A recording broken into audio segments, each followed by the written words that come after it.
ما بعد فاعوذ باللہ من الشیطان الرجیم بسم اللہ الرحمن الرحیم فاذکرونی اذکرکم واشکروا لی ولا تکفرون صدق اللہ مولانا العظیم۔ انسان کی دو اہم ضروریات ہیں، ایک اس کی معاشی زندگی اور ایک اس کی معادی زندگی۔ معادی زندگی آخرت کی زندگی، معاشی زندگی دنیا کی زندگی۔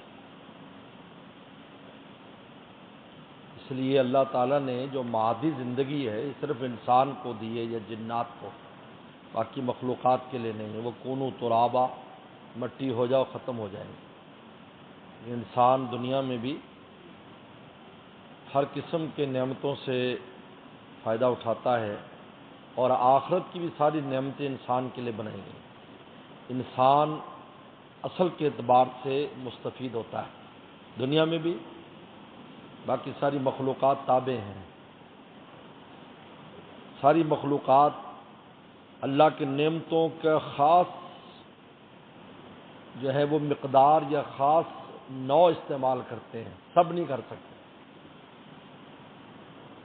گوشت خور جانور سبزی نہیں کھا سکتا، سبزی خور گوشت نہیں کھا سکتا، گوشت خور بھی پکا ہوا قورمہ نہیں کھا سکتا، بریانی نہیں کھا سکتا، سیخ کباب نہیں کھا سکتا، شامی کباب نہیں کھا سکتا۔ شیر کو ڈالو گے بیچارے کا پیٹ چل پڑے گا۔ لیکن انسان ساری نعمتیں، جنات بھی ہیں وہ بھی ہمارے تابع ہیں۔ ہمارے حدیث میں آتا ہے رسول اللہ سے جب جنات نے بیعت کی تو یہ درخواست کی کہ آپ اپنی امت سے کہہ دیجئے کہ ہڈیوں کا ہڈی جو ہوتی ہے جانور کی، اس کو نجس اور خراب نہ کریں، کیونکہ ہماری خوراک ہے، یہ خوراک قرار دی۔ یہ آپ نے منع فرمایا ہڈی سے استنجا نہ کریں۔ انہ زاد اخوانکم الجن، یہ تمہارے بھائی جنات کی خوراک ہے۔ پھر جو حلال جانوروں کی ہڈیاں ہوتی ہیں وہ مسلمان استعمال کرتے ہیں جنات، جو حرام جانوروں کی ہڈیاں ہیں وہ سبھی استعمال کرتے ہیں، یعنی کفار وغیرہ استعمال کرتے ہیں۔ تو مطلب ہے کہ جنات جو ہیں، جو جن کو معادی زندگی بھی دی ہے، وہ بھی دنیا کی ساری نعمتوں سے استمتاع نہیں کر سکتے۔ ہمارے والد صاحب فرمایا کرتے تھے اگر جنات کو یہ اختیار ہوتا تو ہمارے کسی باغ میں کبھی پھل نہ بچتا، اور ہمارے کسی گودام میں کوئی اناج نہ بچتا، اور کسی بینک میں کوئی پیسہ نہ بچتا، سب لے جاتے، پکڑنا بھی مشکل۔ تو معاشی زندگی اور مادی زندگی، دو زندگیاں ہمیں اللہ نے، اور آخرت کی ساری نعمتیں مان لی۔ جنت بنائی اللہ تعالیٰ نے ہمارے لیے، ایسی نعمتیں بنائی جن کا وہم و گمان بھی نہیں ہے۔ تو اللہ تعالیٰ نے فرمایا فاذکرونی اذکرکم، تم مجھے یاد کرو میں تمہیں یاد کروں گا۔ ذکر میں معادی زندگی کا راز رکھا ہے کہ تم مجھے یاد رکھو گے تو میری عنایات تم پر ہوں گی، تو جس سے اللہ خوش ہو جائے گا تو بتاؤ آخرت تو ہے ہی اس کی۔ واشکروا لی، شکر ادا کرو، اس سے تمہاری معاشی زندگی اچھی ہوگی، نعمتوں میں اضافہ ہوگا۔ وَلَئِن شَكَرْتُمْ لَأَزِيدَنَّكُمْ، نعمتیں بڑھاتے جائیں گے۔ اس کا مطلب کیا ہوا کہ آج جو ہم دونوں طرف سے خسارے میں، اس کی یہ دو اہم وجہ ہیں۔ ایک تو یاد الہی سے غفلت ہے، دوسرا شکر میں تقصیر ہے۔ بہت اہم بات ہے۔ اس لیے شیطان نے اللہ تعالیٰ سے مقابلہ جب کیا تھا تو کیا کہا تھا کہ میں ان کو ایسا کر دوں گا، ان انسانوں کو جس کو آپ خلیفہ بنا رہے ہیں، لن تجد اکثرهم شاکرین، اکثریت ان کی آپ کا شکر ادا نہیں کرے گی۔ یہ قرآن شیطان نے کہا۔ اللہ فرماتے قلیل من عبادی الشکور، خود اللہ فرماتے بہت تھوڑے سے بندے ہیں جو میرے شکر گزار ہیں۔ قلیل، اللہ والے دعا کہ اللہ اجعلنی من الاقلاء من القلیل، اللہ مجھے قلیلوں میں سے بنا دے۔ کسی نے کہا کہ آپ کیا دعا کر رہے ہیں؟ انہوں نے کہا اللہ فرما قلیل من عبادی الشکور، یعنی شکر گزاروں میں سے مجھے بنا دے۔ دیکھیے تو مطلب ہے کہ ہم ناشکری کرتے ہیں. انسان بہت ناشکرا ہے. ایسی ایسی نعمتیں ہوتی ہیں لیکن ہر وقت پریشان اور عجیب عجیب باتیں کرتا ہے. یہ ہو گیا وہ ہو گیا. یہ نہیں دیکھتا کہ کتنی نعمتوں میں گھرا ہوا ہے. ایک چیز نہیں ہے بس اسی پر فوکس ہے. یہ نہیں ہے. موٹر سائیکل نہیں ہے مثلا, مکان ہے, بیوی بچے ہیں, سب ہے, دکان ہے, موٹر سائیکل نہیں ابھی تک خرید سکا. موٹر سائیکل نہیں میرے پاس, کیا موٹر سائیکل نہیں, موٹر سائیکل نہیں. ہر وقت موٹر سائیکل اس کے دماغ پر سوار ہے. اس خبیث موٹر سائیکل نے اس کی ساری نعمتوں کو ذہن سے نکالا ہوا ہے. یہ ہے ہماری یہ ناشکری. تو کیا ہے آپ مجھے بتائیں. ہمیں ایک چیز وہ نہیں ملی ہو بس. اب باقی نعمتیں, صحت ہے, عافیت ہے, روٹی ہضم کر رہے ہو, قورمے چرغے مرغے ہضم کر رہے ہو, معدہ تمہارا ٹھیک ہے لیکن نہیں وہ ایک اس پر فوکس ہے. فلاں چیز نہیں ملی, فلاں گول نہیں ملا. گول مائی گول, گول یہ نہیں گول, گول انگریزی والا گول بھی ہوتا ہے, یہ بھی اسی لیے گول کہلاتا ہے. گول میرا مقصد وہ مجھے نہیں ملا. اس کی وجہ سے ساری نعمتوں کی ناشکری کر دیتا ہے. بتاؤ یہ ناشکری تو کیا ہے. اللہ نے ویسے تھوڑی کیا قلیل من عبادی شکور, ہم الحمدللہ کی تسبیح پڑھتے رہیں لیکن جب وقت آتا ہے تو سب بھول جاتے ہیں, سب ناشکری کر جاتے ہیں فوراً. کیا مجھے کچھ نہیں ملا, یہ وہ. ایسے قلیل من عبادی. شیطان نے جو کہا ہے کا مطلب ہم پر حملہ آور ہے. وہ ایک اللہ تعالی سے غافل کرنا کہ میں انسان کے آگے پیچھے سے آؤں گا دائیں بائیں سے, آپ کو یاد ہی نہیں کرے گا, اور دوسرا آپ کی نعمتیں کھا کے شکر نہیں کرے گا. تو دونوں سے فارغ ہو گیا. معاشی زندگی بھی خراب, مادی زندگی بھی خراب. یہ عجیب بات ہے. اگر ہم چاہتے ہیں ہماری مادی زندگی مولا کا تعلق لگا مضبوط کرو, یہاں بھی چین وہاں بھی چین, اور معاشی زندگی نعمتوں پر شکر ادا کرو. حدیث شریف میں آتا ہے پیغمبر السلام چھوٹی سی بھی نعمت ہوتی, چھوٹی سی, فرمایا یعظم, اس کی اتنی عظمت بیان کرتے تھے نعمت کی کہ وہ پتہ نہیں کیا خزانوں کے دروازے کھل گئے چھوٹی سی نعمت. لیکن وہ میرا آپ کی نزدیک تو چھوٹی سی ہے. ہمارے جسم میں کتنے اعضاء ہیں جو چھوٹے چھوٹے ہیں, لیکن اگر وہ اعضاء جب ختم ہو جائیں تب پتہ چلتا ہے. انسان کی یہ بھویں لے لو, اگر یہ نہ ہو کتنا بد شکل لگے گا. لگے چھوٹی سی ہیں, چند بال ہیں, اور آنکھ میں جو چیز چاہے گی چلی جائے گی. اب یہ اس کو روک رہی ہیں, کتنی بڑی محافظ ہے, لیکن ہماری اس پر نظر نہیں ہے. ناخن تک پر نظر نہیں ہے, بالوں پر نظر نہیں ہے. کیسی کیسی نعمتیں ہماری ارد گرد پھیلائی. اس لیے حدیث شریف میں آتا ہے ایک آدمی صبح کو اٹھے اور روزانہ اس کی مشق کیا کرو. صبح اٹھو, دیکھو تمہاری صحت اچھی ماشاءاللہ, بال بچے ماشاءاللہ بھی ٹھیک ہے, کوئی ایسی ایمرجنسی نہیں, چھوٹی موٹی بیماریاں تو چلتی رہتی ہیں. اور تمہارے گھر میں ایک دن کے کھانے پینے کا سامان ہے. کتنے دن کے؟ فرمایا کہ پوری دنیا کے نعمتیں تمہارے قدموں میں اللہ نے ڈال دی.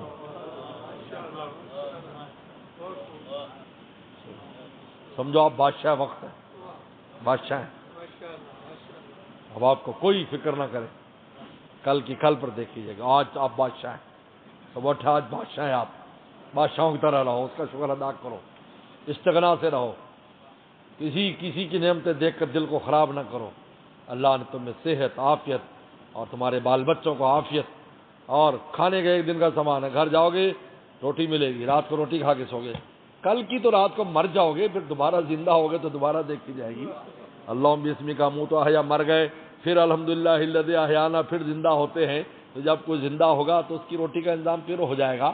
لیکن آج کی فکر آج کی ختم کرو. آج مولا کو راضی کرنے میں, خوش کرنے میں گزار دو. آج یہ نہیں کرے کل کیا کرنا ہے, پرسوں کیا. یہ آپ نے فرمایا پیغمبر صلی اللہ علیہ وسلم نے کہ طول العمل میری امت کی بہت بڑی بیماری ہے. طول العمل, لمبی امیدیں. طول العمل بہت خطرناک ہے. لمبی امیدیں وابستہ کرنا, یہ کریں گے, وہ ہو جائے, یہ ہو جائے. اگلے سال وہ اپنی وہ بنایا ہوا ہے, پورا نظام بنایا ہوا ہے, لیکن نظام پر کام نہیں چلتا. حکیم الامت تھانوی نے عجیب بات کی. ایک آدمی ریڑھی لگاتا ہے, بعد میں فیکٹری کا مالک بن جاتا ہے. تو کہتے یار اس نے بڑی محنت کی, دیکھو فیکٹری تک پہنچ گیا. فرمایا کہ اس کی محنت کا خالی دخل نہیں ہے.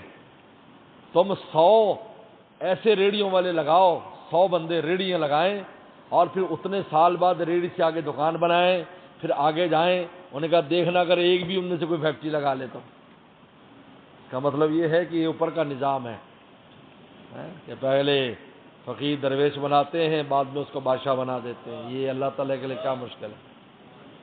درویش بناتے ہیں بعد میں بادشاہ بنا دیتے ہیں، یہ کیا مشکل ہے؟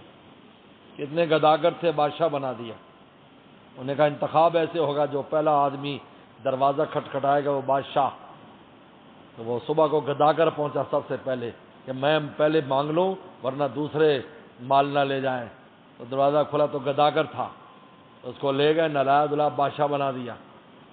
جب بادشاہ بنا کر بٹھایا، دربار چلا، سب کا تعارف ہوا، دربار ختم ہو تو اس نے کہا میری بغلوں میں ہاتھ ڈال کر وزیر اعظم صاحب اور فلانے وزیر صاحب میری بغل میں ہاتھ ڈال کر کھڑا کرو۔ انہوں نے کہا جان کے امان پائیں تو کچھ پوچھے، کہا کہ ہاں، کہا آپ تو نسلی گداگر، آپ کو کیا پتا شاہی آداب کیا ہیں؟ کہا بے وقوف، معافی نہ مانگی ہوتی تیری گردن تن سے جدا کر دیتا، اور جس نے بادشاہت دی ہے اس نے آداب شاہی بھی سکھا دی۔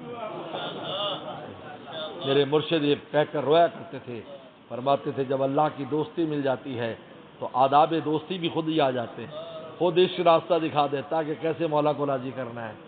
پھر کوئی بات نہیں بھی پتہ ہوتی تو دل بتا دیتا ہے کہ میاں ایسا نہ کرنا، اس سے وہ ناراض ہو جائیں گے، خود ہی سمجھ میں آ جاتا ہے سارا کچھ۔ لیکن سب سے پہلے تو ان کے دوستوں میں شامل ہونا ہے، اس لیے میرے شیخ فرماتے دیکھتا ہوں ہمت کر کے دوستوں میں شامل ہو جاؤ، بس پھر کبھی تمہیں جانے نہیں دیں گے، سب کچھ خود سکھا دیں گے، سب کچھ آ جائے گا۔ تو فاذکرونی اذکرکم واشکروا لا تکفرون، بہت اہم بات ہے۔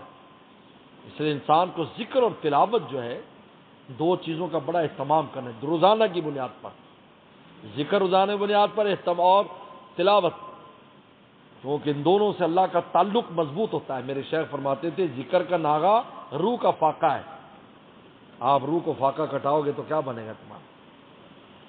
اور تلاوت سے اللہ اکبر قرب الہی بہت تیزی سے بڑھتا ہے، بہت تیزی سے بڑھتا ہے، قرب الہی بہت تیزی سے بڑھتا ہے۔ اس لیے کہتے ہیں تلاوت قرآن، تعظیم القرآن، تعظیم و حامل القرآن۔ جیسے تھانوی رحمۃ اللہ فرمایا تین کاموں کا تم اہتمام کر لو، تلاوت قرآن، تعظیم القرآن، قرآن کی عظمت تمہارے دل میں ہو، و تعظیم و حاملین القرآن، قرآن کے حاملین کی بھی عظمت تمہارے دل میں ہو۔ فرمایا کہ پھر دیکھو کیسے خیر تم پر دروازے کھولتی ہے۔ ہم نے لکھا ہے تھانوی نے فرمایا، بلکہ اہل مدارس سے فرمایا کہ مدرسوں والوں تمہیں تنگی آتی، تم یہ کر کے دیکھ لو، اور فرمایا میں نے تو اس کا تجربہ کیا، خود فرما رہے ہیں۔ تو تلاوت و ذکر روزانہ ہی تھوڑا سا کر لے، تھوڑی سی تصویر پھیر لے، تھوڑی سی دو چار آیتیں پڑھ لے، لیکن قرآن مجید سے روزانہ ملے۔ تو میں نے بتایا تھا کہ ابھی ایک ملفوظ میری نظر سے گزرا، حضرت مولانا الیاس صاحب رحمۃ اللہ علیہ بانی تبلیغی جماعت، وہ فرماتے ہیں کہ سورج نکلنے سے پہلے تھوڑی سی بھی تلاوت کرو گے تو اس کے اتنے اثرات ہیں کہ اب حیران ہو جاؤ گے۔ فرمایا چاہے دو آیتیں ہی پڑھ لو لیکن سورج نکلنے سے پہلے۔ ہم نے فرمایا میرا تجربہ ہے، اس وقت تلاوت کا جو اثر ہے ایسی اثر انگیز ہے جس طرح کہ درود شریف جمعرات اور جمعے کو اثر انگیز ہے، اس طرح صبح اور شام کو رات کو ذکر کرنا اثر انگیز ہے۔ فرمایا تلاوت کا اثرات پورے اگر ظاہر ہوتے ہیں وہ یہ وقت ہے، یہ جنت کا جو وقت ہے، یہ جنت کا وقت ہے جو ہے فجر سے لے کر سورج نکلنے تک، یہ جنت کا وقت ہے جو جنت سے لے کر دنیا کو دیا گیا ہے۔ اس لیے کیسی بھی رات بھر تکلیف ہو، صبح ہوتے ہی انسان کو چین آ جاتا ہے، کیونکہ یہ جنت کا ٹائم ہے، یہ حدیث میں شریف میں آتا ہے۔ اس لیے اگر آپ یہ دیکھیں بھی جنت کا وقت کیسا ہوگا تو فرمایا کہ جو صبح کا وقت ہے، اس صبح کے وقت کو دیکھو، یہ اور وہ بھی گرمیوں کا، لیکن ایسے نہیں جو بہت زیادہ گرمی یا معتدل گرمی ہو، اور اس میں جو صبح کا ٹائم ہے ہلکا خنکی سی اور ہلکی سی، یہ ٹائم ہوگا جنت کا، سردیوں والی صبح نہیں، اس لیے کہ وہاں تو پھر پسینہ نہیں آئے گا، اور تو ٹھنڈے ٹھار شربت کیسے بھی ہوگے تم، نہروں میں پکنک کیسے مناؤ گے، تو گرمیاں، اس لیے جنت کا موسم بھی گرم ہے گرمی سے، لیکن یہ صبح والا جو یہ ہے حدیث شریف اس لیے جب بھاگے دوڑیں گے جنتی ایک دوسرے سے چھینا جھپٹی کریں گے، کھیلے کودیں گے تو پسینہ آئے گا، فرمایا کہ وہ جو پسینہ ہوگا، فرمایا کہ وہ پسینہ ریح المسک، اس میں سے مشک والی خوشبو آئے گی، اور اسی سے انسان کے سارا کچھ جو کھائے پیے گا وہ اس پسینے سے نکل جائے گا، اس کو قضاء حاجت نہیں ہوگی، بول و برات کا تقاضا نہیں ہوگا۔ اور یہ سائنس سے بھی بات ثابت ہو سکتی ہے، کیونکہ یہ جو ہم کھاتے پیتے ہیں اگر غذا میں لطیف غذا ہو، لطیف غذا کہ پوری کی پوری جسم کا حصہ بن جائے تو کوئی چیز خارج نہیں ہوگی۔ اور اس کی بڑی موٹی سی مثال ہے، جو فضا میں جاتے ہیں تو وہ ایک کیپسول کھاتے ہیں، اس کیپسول کے اندر پوری طاقت ہوتی ہے جس سے وہ بالکل ایسے لگتا ہے کہ ہم نے کھا لیا پی لیا، اب اس کو کب قضاء حاجت کی ضرورت نہیں پڑتی، ورنہ فضا کے اندر کیا کریں گے؟ تو جنت کی چونکہ غذا لطیف ہے، اس لطافت کی وجہ سے کوئی اس چیز کی ضرورت نہیں پڑے گی کہ جسم سے کوئی غلاظت خارج ہو، کیونکہ پورے کے پورے جسم کا حصہ بن جائے گی۔ لیکن دنیا کی غذا چونکہ ثقیل ہے تو کچھ ہمارا خون بن جاتا ہے، باقی جو زائد ہے وہ نکل جاتا ہے، لیکن وہاں اس کی ضرورت نہیں، وہاں اگر نکلنا ہوگا تو پسینے کے ذریعے نکل جائے گا، جب ایک ڈکار آئے گی پسینہ آئے گا سب ختم، لکڑ پتھر بھی ہضم، دمبا بکرا بھی ہضم، جو جانور کہے گا کن فیکون یہ بن جائے، واہ ڈش تیار۔ اب تو بنانے میں کتنی مشکل ہے ڈشیں، بنی بنائی ڈشیں، بس کھانے کا کھاؤ، کلوا واشربوا ہنیئا بما اسلفتم فی الایام الخالیہ، کہ جو دنیا کے اندر تم مجھے راضی کرتے رہے ان کا بدلہ ہے، کھاؤ پیو یہاں۔ تو بہرحال، اور دوسرا شکر کی عادت ڈالیں، نعمتوں پر نظر رکھیں، کمی پر نظر نہ رکھیں، وہ تو آزمائش کے لیے کبھی ہوتا ہے، نعمتوں پر نظر رکھیں، یہ یاد رکھیں۔ کبھی انجیکشن لگاتے ہیں صحت کے لیے، آپریشن کرتے صحت کے لیے، ڈاکٹر کرتا ہے تو فیس بھی دیتے ہیں، اگر اللہ کرے تو ہم شکوے شکایت کرتے ہیں، عجیب بات ہے، اللہ تو ڈاکٹر سے زیادہ ہمارا ہمدرد ہے، فیس بھی نہیں لیتا اور آپریشن بھی ہو جاتا ہے، کیونکہ تھوڑی مشکلات آتی ہے اس سے دل کی غلاظت نکل جاتی ہے، رجوع اللہ ہو جاتا ہے، لعلم یتضرع، اللہ فرماتے ہیں ہم اس لیے تھوڑی مشکل لاتے ہیں کہ تاکہ تم ہمارے بن جاؤ، سب اپنا بنانے کے لیے کرتے ہیں۔ جیسے مولانا رومی نے لکھا کہ ایک آدمی اپنے دوست سے ملنے کا رات کو ٹائم طے کیا تو ڈھونڈ رہا تھا اس کو، تو پولیس والے نے دیکھ لیا، اس کے ایک ڈنڈا لگایا اور سمجھا چور ہے، وہ آگے بھاگا، پیچھے پولیس والا بھاگا، اور بھاگتے بھاگتے وہ ایک باغ میں گھس گیا چھپنے کے لیے۔ جب باغ میں گیا تو اس کا دوست وہاں تھا، وہ کچھ اور سمجھا، اس نے اور جگہ کہی تھی، تو وہاں تھا، تو پولیس والے کو دعا دینے لگا، اللہ تیرے ڈنڈے کو سلامت رکھے، تو ڈنڈا نہ مارتا میں تو رات گزر جاتی، دوست تلاش ہی نہ کر سکتا، تیرے ڈنڈے نے مجھے یہاں تک پہنچا دیا، جو غم ملا غم جانا بنا دیا، آلام روزگار کو آسان بنا دیا۔ اللہ تعالیٰ کبھی ایسی چیز لاتے ہیں جس سے اپنا بنانے کے لیے کرتے ہیں، رجوع اللہ ہو جاتا ہے، پھر دعائیں دیتے ہیں یار وہ بڑا اچھا تھا یار، وہ اگر ایسا نہ ہوتا میری تو زندگی میں تبدیلی نہیں آتی۔ کتنے لوگ ہیں اس قسم کی ٹھوکریں کھا کر مولا کے ہو گئے، اللہ کے پیارے ہو گئے، ان پر مشکل آئی، اس مشکل نے ان کو ولیوں کا تاجدار بنا دیا، اتنی اونچی نعمت بن گئی کہ زندگی بھر اس پر روتے تھے، یہ تو کچھ بھی نخ بالا کن کیا ارزانی ہنوس، قیمت خود ہر دو عالم گفتگی، اللہ تو نے کہا میری قیمت دو عالم ہے، دونوں عالم دو تو میں ملوں گا۔ فرمایا کہ نرخ بالا کن، اللہ اور مہنگے ہو جائیے، ارزانی ابھی تو بہت سستے معلوم ہوتے ہیں، دو عالم کیا ہے، ہم تو سارے عالم فدا کرتے ہیں۔ تو بہرحال اب ذکر کریں گے، ذکر سے پہلے نیت یہ کریں کہ اس لیے ذکر کرتا ہوں کہ اللہ تعالیٰ کی محبت حاصل ہو جائے، اور جب لا الہ کہیں تو یہ تصور کریں دل دھل رہا اور دل سے گندگی نکل رہی ہے، الا اللہ کہے تو اللہ کا نور عرش سے ہمارے دل میں داخل ہو رہا ہے۔